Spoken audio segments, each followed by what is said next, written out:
Welcome back to Let's Talk Superheroes. I'm your host Kalel, and today I'm going to give you guys my first impressions of Obi-Wan Kenobi Part 2.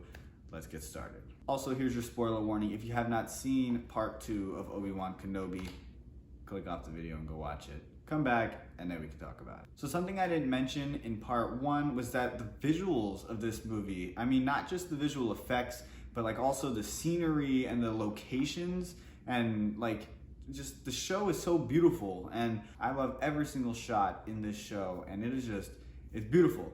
So of course we got to talk about the cameo that we saw in the very beginning. The freaking clone veteran. I mean, Tamira Morrison as that clone veteran was crazy. He looked really rugged and really cool. I don't know, I kind of dug it. But yeah, I mean, it was cool. He's homeless, kind of, right? He was homeless. But I just thought that was really, really cool. And I was definitely jumping up and down when I saw that, because it was crazy. We also meet Kumail Nanjiani's character, and he is playing Haja Estri, which we did not know before the show, but now we do. And he's pretty cool. I kind of like Kumail. He was playing like a fake Jedi, which I thought was pretty funny. At first I did kind of think he was a Jedi, but obviously Obi-Wan easily could tell that he was fake. He's kind of like he's not a bad guy. Like, he just kind of wants money, but he is willing to help Obi-Wan, because I think he may have realized that he is a Jedi. I thought that was really cool. I love Kumail Nanjiani, and he was fantastic in this episode.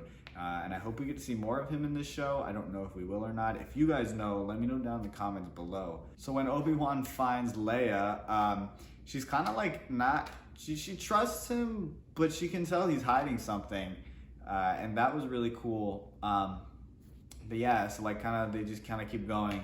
And eventually she sees that there's a bounty on him, and she kind of runs from him and doesn't trust him anymore, which, like, come on, Leia. But I understand, she's a kid and she's scared and whatever, but like, this dude is protecting you, so like, you should stay with him. I really do like the story. I think it's fantastic. Obviously Leia, she doesn't quite trust him, and she's like, are you a Jedi? Because you haven't really done anything Jedi-like. But then obviously when she falls, he has to save her, and he struggles to use the Force, which I thought was really, really cool.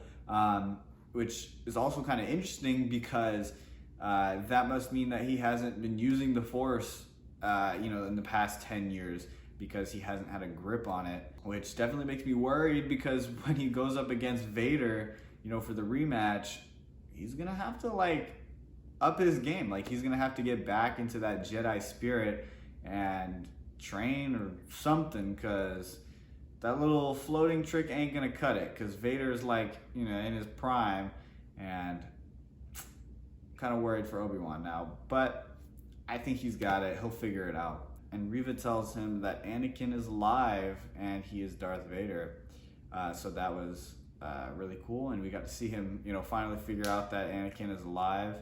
And we also kind of see him towards the end, kind of having like the trauma, and I think he cried. I can't remember, but it was cool, because I think he still really likes Anakin, and he's just upset that he failed him, and I think we'll definitely see him kind of cope with that and struggle with that throughout the series, because obviously he failed at making him a Jedi, but it kind of wasn't his fault at the same time. So yeah, we'll see how it all pans out, but I'm really excited. Then we see the Grand Inquisitor stop her right before she like finds Obi-Wan, but she doesn't listen this time, and she kills him, which is crazy, but he was kind of ugly anyway. But then, like I said, he gets aboard the ship, and he's just thinking about Anakin, and like, could he possibly be alive? Like, is that a possibility, or is she lying, or and he doesn't know what to do with his feelings and emotions.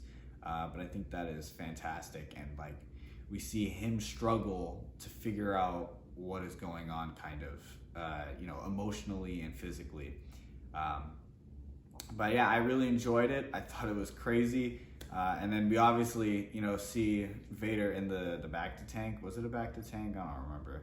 We also heard his breathing, which is like it just like, it gives me goosebumps like every time I hear his breathing, you know, which is kind of weird, but it's kind of cool. That's my first impressions of episode 2. I really enjoyed it. I think the second episode was a little bit better than the first one. And like I said, it gets me really, really excited for the rest of this show. Much more excited than I was with the trailers, because like I said, the trailers kind of were underwhelming to me. But Star Wars has a tendency to like underwhelm the trailers because they like to save everything for the actual episodes, which I'm really appreciative of because I'll always watch it. So, you know, I'm excited. I can't wait to see what they do with the rest of the show, like I said, for like the 80th time now. But yeah, let me know all of your thoughts, theories, and opinions down in the comments below, and we can have a nice lively discussion, and we'll see you guys next time. Bye-bye.